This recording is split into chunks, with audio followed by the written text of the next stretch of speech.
नमस्ते मित्रांनो, लग्नानंतर होईलच प्रेम या मालिकेच्या होणाऱ्या 13 मार्चच्या भागामध्ये आपल्याला असं पाहायला मिळणार आहे की इकडे जीवा हा नशेच्या अवस्थेतून आता शुद्धीवर आलेला असतो. समोर नंदिनी हातामध्ये 2 ग्लास घेऊन आलेली असते आणि ती जीवाला असं म्हणते की जर टेन्शनवर दारू हाच एक उपाय असेल तर आपण दोघेही मिळून पिऊयात दारू.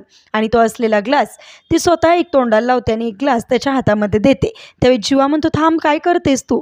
त्यावेळेस नंदिनी म्हणते, घाबरू नका, ही दारू नाही, काढा आहे, घ्या तुम्ही पण.